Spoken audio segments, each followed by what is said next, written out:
మనకి ప్రస్తుతం ఇరాన్కి ఇజ్రాయెల్కి మధ్య యుద్ధం జరుగుతూ ఉంది కదా. అయితే మరి దీంతో మనకి ఎక్కడ చూసినా సరే ఆయిల్ రేట్లు పెరుగుతాయి అంట, లేదంటే గ్యాస్ రేట్లు పెరుగుతాయి అంట అని చెప్పేసి ఇదంతా కూడా స్ప్రెడ్ అయిపోయింది కదా. అయితే ఇక్కడ మీ అందరికీ ఒక డౌట్ వచ్చిండాలే, భయ్యా అటు పక్క చూస్తేనేమో ఇజ్రాయెల్ అమెరికా రెండు కూడా పవర్ఫుల్ దేశాలు, మరి ఇటు పక్క చూస్తేనేమో కేవలం ఇరానే కదా, మరి ఇరాన్ని లేపెత్తారు రెండు దేశాలు కలిసి, అసలు మాకు ఈ గోల్ ఉండదు కదా, ఈ ఆయిల్ రేట్లు ఉండదు, ఎల్పిజి రేట్లు పెరుగుతాయి అని చెప్పేసి ఈ బాధ ఉండదు, మరి అక్కడ చూస్తేనేమో ఏది రెస్టారెంట్లు మూతపడుతూ ఉండదు, లేదు అంటే అసలు హాస్టల్లో ఫుడ్కి కట్టెల పొయ్యిలు పెట్టుకోవాల్సిన అవసరం ఉండదు, మరి ఎందుకు భయ్యా అమెరికా ఆలోచిస్తుంది ఈ వేసేస్తే ఇరాన్ని మొత్తం కూడా సెట్ అయిపోయింది కదా, అంతమంది ఉన్నట్టు ఉండొచ్చు కదా మనం అని చెప్పేసి నీకు డౌట్ రావచ్చు. అయితే దాని గురించి చెప్తా, జాగ్రత్తగా విను. మ్యాటర్ ఏందో తెలుసా, ఫస్ట్ ఈ యుద్ధం ఎవరికి సంబంధించింది? అమెరికాకి సంబంధించిందా? కాదు కదా. ఎవరికి సంబంధించింది? ఇజ్రాయెల్కి ఇరాన్కి మధ్య సంబంధించినటువంటి యుద్ధం ఇది. అయితే ఇప్పుడు దీంట్లో భాగంగా ఇజ్రాయెల్ బాబాయ్ ఏం చేశాడు? ఫస్ట్ తెలుసు, ఇరాన్ మీద డైరెక్ట్గా అటాక్ చేసి ఇజ్రాయెల్ గెలిచిద్దా అంటే చెప్పలేనటువంటి పరిస్థితి. సో కాబట్టి ఇజ్రాయెల్ బాబాయ్ ఎప్పుడైనా సరే ఒక ప్లానింగ్తో ముందుకు వెళ్తూ ఉంటాడు. ఇప్పుడు కూడా అటువంటి ప్లానింగ్ చేశాడు. ఏంది ఆ ప్లానింగ్? అరే అబ్బాయి, మనం ఇరాన్ మీద డైరెక్ట్గా వెళ్తే కష్టం, అందుకని చెప్పేసి మనకి మిత్ర దేశం పవర్ఫుల్ కంట్రీ అయినటువంటి యూఎస్ఏ ఉంది కదా, మరి ట్రంప్ బాబాయ్కి కొన్ని బిస్కెట్లు కనుక వేసామంటే, కొన్ని పొగడతలు కనుక వేసామంటే ఖచ్చితంగా ఇక మనమే తోపు తురుము అంటాడు అని చెప్పేసి ఇజ్రాయెల్ బాబాయ్ ఒక ప్లాన్ వేశాడు. వేసి దాని తర్వాత అమెరికా దగ్గరికి వెళ్ళి దాని తర్వాత ట్రంప్ బాబాయ్తో మాట్లాడేసి, ఏంది బాబాయ్ వేసేద్దాం అంటే, ట్రంప్ బాబాయ్ తెలిసిందే కదా, వేసేద్దాం అంటే వేసేద్దాం పదా అని చెప్పేసి ఇద్దరు కూడా చేతులు గెలిపారు. చేతులు గెలిపిన తర్వాత అటేమో పాప ఇరాన్ ఉంది, ఒకటే ఉంది. మరి ఇరాన్ మీద వీళ్ళిద్దరు కలిసి డైరెక్ట్గా అటాక్ చేశారు. అటాక్ చేసేసరికి వాళ్ళ సుప్రీం లీడర్ ఖొమైనీ ఉన్నాడు కదా, ఖొమైనీని చంపేయడం జరిగింది. సో మరి మనోడు చనిపోయిన తర్వాత ఇరాన్ ఏమైనా చేతులు కట్టుకొని ఉండిద్దా? మా ఊళ్ళో లేపేసి వరకు అయ్యో అని చెప్పేసి ఎడుతా కూర్చోదు కదా, వాళ్ళు కూడా అటాక్ చేస్తారు కదా. సో దీంట్లో భాగంగా వాళ్ళు ఒక మాస్టర్ ప్లాన్ వేశారు. ఈ మాస్టర్ ప్లాన్ తెలిసింది అంటే మీకు జిగేలు అనిపోతారు. ఎందుకంటే ఇప్పుడు అమెరికాని ఇరాన్ కొట్టగలిగిద్దా? కష్టం కదా. సో మరి ఇజ్రాయెల్ అంటే ఓకే, కొంచెం అయినా పోటీ ఇవ్వటం, లేదు అంటే వాళ్ళకంటే ఆధిపత్యం చెలాయించడం ఏదో ఒకటి చేసింది. కానీ అమెరికాని వాళ్ళ మీద అటాక్ చేసి వాళ్ళ మట్టి పెట్టగలిగిద్దా అంటే చాలా కష్టం. అందుకని చెప్పేసి ఇరాన్ ఏం చేసింది తెలుసా, ఒక గట్టి ప్లాన్ వేసింది. ఏందా ప్లాను? రే అబ్బాయి, మనం అమెరికాని ఏం చేయలేము, మరి మనం మిలిటరీ పరంగా అయితే, కాబట్టి వాళ్ళని ఆర్థికంగా దెబ్బ కొట్టేద్దాం అని చెప్పేసి ఒక ప్లాన్ వేసింది భయ్య. అదేంది భయ్య ఆర్థికంగా ఎట్టా అంటే, వాళ్ళ దగ్గర ఉంది కదా ఆయుధం, ఏది స్ట్రెయిట్ ఆఫ్ హార్మోజ్ ఉంది కదా, దాన్ని గనక మూసేసామంటే అక్కడ నుంచి ఏవైతే ఆయిల్ ట్రాన్స్ఫర్ అవుతూ ఉందో అటువైపు ఇటువైపు, సో మరి అది నిలిపేసాం అనుకో, దానివల్ల ఆయిల్ రేట్లు పెరిగిపోతాయి. అక్కడే ఆయిల్ నిల్వ ఉండిపోయి ఆయిల్ రేట్లు పెరుగుతాయి. ఆయిల్ రేట్లు పెరిగిందంటే ప్రపంచం మొత్తం కూడా ఆయిల్ రేట్లు పెరిగితే నెక్స్ట్ ప్రపంచం మొత్తం కూడా సంక్షోభానికి వెళ్ళిపోయింది. సో మరి దాంతో మరి ఇక్కడ డాలర్ రూపాయలు ఉన్నాయి కదా ఆయిల్ కొంటా ఉంది. సో కాబట్టి ఈ డాలర్ వాల్యూ కూడా కుప్పకూలిపోయింది. సో మరి దీన్ని కనుక కుప్పకూలిగేటట్టు చేయగలిగాం అనుకోండి, ట్రంప్ బాబాయ్కి మరి ప్రపంచవ్యాప్తంగా అవసరంలా, వాళ్ళ దేశంలోనే చుక్కలు చూపిస్తారు వాళ్ళ ప్రజలు. సో కాబట్టి డొనాల్డ్ ట్రంపే మన దగ్గరకు వచ్చి అయ్యా మరి యుద్ధం ఆపయ్యా, మా దేశంలో కొట్టేస్తున్నారయ్యా నన్ను అని చెప్పేసి మరి మనల్ని బతిని ఆడుకుంటాడు అని చెప్పి ఇరాన్ ఒక మాస్టర్ స్కెచ్ చేసింది భయ్య. సో మరి దీంట్లో భాగంగానే మరి ఒక పక్క నుంచి ఇజ్రాయెల్ అవ్వచ్చు, లేదు అంటే అటువైపు అమెరికా అవ్వచ్చు, రెండు కలిసి ఇరాన్ మీద అటాక్ చేస్తున్నా సరే ఇక్కడ ఈ హార్మోజ్ జలసంధిని స్టాప్ చేయడం జరిగింది. స్టాప్ చేస్తే మరి ప్రెజర్ ఆ విధంగా క్రియేట్ అయింది. అందుకని చెప్పేసి ఇప్పుడు డొనాల్డ్ ట్రంప్ ఏమంటా ఉన్నాడు, ఒరే ఏంద్రా వీళ్ళు ఇట్లా దెబ్బ కొట్టారు, నేనేమో మిలిటరీతో దెబ్బ కొడితే వాళ్ళు ఏంద్ర ఈ విధంగా దెబ్బ కొడుతున్నారు అని చెప్పేసి మనోడికి కళ్ళు తెరుచుకునేసరికి ఇప్పుడు ఏమంటా ఉన్నాడు, ఈ యుద్ధం ఎన్నో రోజులు కంటిన్యూ అవుతాయి, ఇంకా మరి మొన్నేమో మేము ఒక 2 నెలలు 3 నెలలు అసలు కంటిన్యూ అవుతాయని చెప్పేసి అనుకున్నాం, కానీ ఇప్పుడు చూస్తేనే అసలు అట్లా కంటిన్యూ అవ్వట్లేదు, అసలు ఇరాన్ మొత్తాన్ని కూడా మేము ధ్వంసం చేసాము, ఇంక మేము ఇరాన్ మీద అటాక్ చేయము అని చెప్పేసి మళ్ళీ వెనక్కి వస్తా ఉన్నాడు. మరి ఇరాన్ ఊరుకునిద్దా? అసలు మాస్టర్ స్కెచ్ అయితే ఇల్లు. సో మరి ఇరాన్ ఏమంటుంది, ఒరే స్వామి అసలు మేమే మా ఆడ ధ్వంసం అయినాయి, మేము ఇంకా యుద్ధం చేస్తామని చెప్పేసి మేము అంటే నువ్వేంది మొత్తం అయిపోయి యుద్ధం చేయనంటావేంది, రా చేయాలనుకుంటే చెయ్యి, మేమైతే సిద్ధంగా ఉన్నాం అని చెప్పేసి ఇరాన్ బాబాయ్ అంటూ ఉన్నాడు. అయితే మరి ట్రంప్ బాబాయ్ ఇంకా యుద్ధం చేశాడు అనుకోండి, నష్టం కలిగింది కదా. సో అందుకని చెప్పేసి ఇప్పుడు చిక్కులో పడ్డాడు ట్రంప్ బాబాయ్. సో మరి దీన్ని క్యాచ్ చేసుకొని ఇరాన్ బాబాయ్ ఏమంటున్నాడు తెలుసా, సరే బాబాయ్, నువ్వు ట్రంప్ బాబాయ్ నువ్వు ఏదైతే యుద్ధాన్ని ఆపాలనుకుంటున్నావో సరే నువ్వు చెప్పినట్టు ఆపుదాం, కాకపోతే నాకు ఒక 3 కండిషన్లు ఉండే అని చెప్పేసి 3 కండిషన్లు పెట్టింది భయ్య. ఏంది ఆ కండిషన్ అంటావా, ఫస్ట్ ఏదైతే వాళ్ళు న్యూక్లియర్ వెపన్స్ తయారు చేసుకుంటా ఉన్నారో అది ఎక్కడ కూడా మేము ఆపము.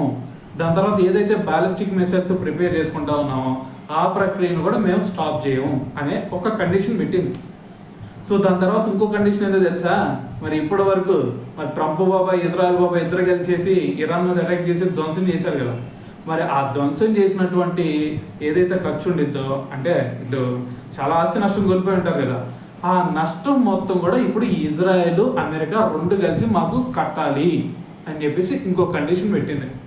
అయితే మరి దాని తర్వాత ఇంకో కండిషన్ ఏంటో తెలుసా, మరి ఇప్పుడు ఈ విధంగా ధ్వంసం చేశారు కదా మమ్మల్ని, ఇంకా ఫ్యూచర్లో ఎప్పుడు కూడా ఇజ్రాయెల్ కానీ అమెరికా కానీ మా మీద అటాక్ చెయ్యను అని చెప్పేసి కనుక వాళ్ళు చెప్తే మాత్రమే యుద్ధం ఆగిపోయింది, లేదంటే కంటిన్యూ అయింది అని చెప్పేసి ఇప్పుడు ఇరాన్ చెప్పిందనమాట.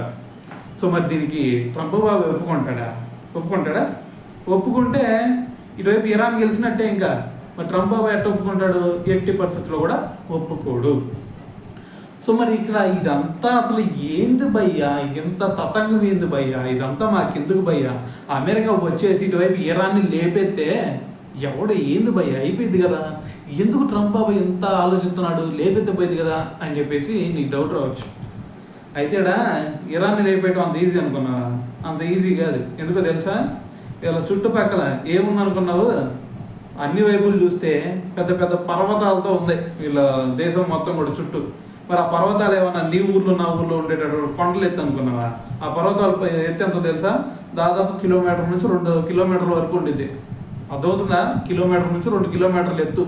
మరి చుట్టుపక్కల విడత ఎంత ఉండిద్ది తెలుసా, 100 నుంచి 200 కిలోమీటర్లు, 100 నుంచి 200 కిలోమీటర్ల విస్తీర్ణంలో ఉండిద్ది. అర్థమవుతుందా, కిలోమీటరు 100 నుంచి 200 కిలోమీటర్లు. ఇంక శత్రువులు ఎటు నుంచి వస్తారు, సో మరి ఎలా ఆక్రమించుకుంటారు, కష్టం కదా. సో మరి ఇటువంటి సిచ్యువేషన్లో మరి ఒకవేళ కనుక అమెరికా వాళ్ళ సైన్యాన్ని కనుక పంపించేసి మొత్తం ఆక్రమించేసేయండిరా అని చెప్పేసి కనుక అంటే ఆ 100 నుంచి 200 కిలోమీటర్ విస్తీర్ణం ఏదైతే ఉందో ఆ పర్వతాలు ఎక్కొచ్చేలోపే ఇటు నుంచి వీళ్ళు మొత్తాన్ని కూడా మట్టి పెట్టేస్తారు. సో కాబట్టి ఇప్పుడు ఇరాన్ మీద అటాక్ చేయడం అనేది, అంటే ఇరాన్ని మొత్తం కూడా స్వాధీనం చేసుకోవడం అనేది అంత ఈజీ అయితే కాదు. అంతకుముందు కూడా చాలామంది ట్రై చేశారు, రోమన్స్ అవ్వచ్చు, బ్రిటిష్ వాళ్ళు అవ్వచ్చు, టర్కీ అవ్వచ్చు, వీళ్ళందరూ కూడా ట్రై చేశారు. కానీ ఎవరి వల్ల అవలా, ఎందుకంటే ఇటువైపు ఇరాన్ తూపోతురు అని అనుకోమాకండి. కారణం ఏంటంటే వీళ్ళ చుట్టూ ఓ పారి గోడ కట్టినట్టు మరి మౌంటైన్ గోడ అయితే ఉందన్నమాట. సో కాబట్టి రీజన్ అదనమాట. అయితే భయ్యా మరి యుద్ధం ఆగేటటువంటి సిచ్యువేషన్ ఉందా అంటే చెప్పలేము. ఎవరు చెబుతారు, నువ్వు చెబుతావు, నేను చెబుతాను. అటుపక్క ఏమో ఇరాన్ ఏమో మాకు ఈ కండిషన్లో ఉండే దీనికి ఒప్పుకానిది, అటేమో ట్రంప్ బాబాయ్ ఏమో నేను ఒప్పుకోను అంటాడు. మరి యుద్ధం చూస్తేనేమో ఎప్పుడాగిద్ది, ఎవరి చేతిలో లేదు.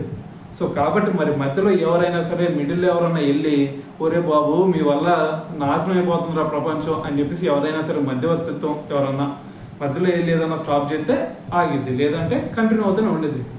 అయితే ఇక్కడ మీ అందరూ ఒక డౌట్ వచ్చి ఉండాలి మీకు, భయ్యా వాళ్ళు అడవ కొట్టుకుంటుంటే మాకేమో ఎల్పిజి గ్యాసులు పెరుగుతున్నాయి, దాని తర్వాత ఏమో ఆయిల్ రేట్లు పెరుగుతాయి అంట, మరి ఇదంతా ఏంది భయ్యా అంటే నువ్వు మరీ అంత బాధపడాల్సిన అవసరం. ఎందుకో తెలుసా, ఏడుంది ఏంది భారతదేశం అంటే ప్రపంచ దేశాలన్నిటితో కూడా మిత్రత్వంగా ఉంటాం మనం, అంటే ఎవరితో కూడా గొడవలు పెట్టుకోం అంత ఈజీగా.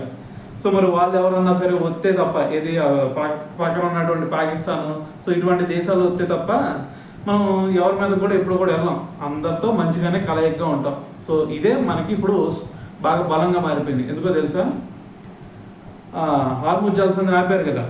సో ఇప్పుడు ఇరాన్ బాబాయ్ దగ్గరికి వెళ్ళి మన జయశంకర్ గారు ఒకటే చెప్పారు, బాబాయ్ మీరిద్దరు కొట్టుకు చావండి, కానీ ఇక్కడ ఆర్మూర్ జలసంధిని మూసేస్తే మన ఇద్దరి మధ్య మంచి ఫ్రెండ్షిప్ ఉంది కదా, నువ్వు ఇదన్నా కనీసం గుర్తుపెట్టుకోవాలి కదా.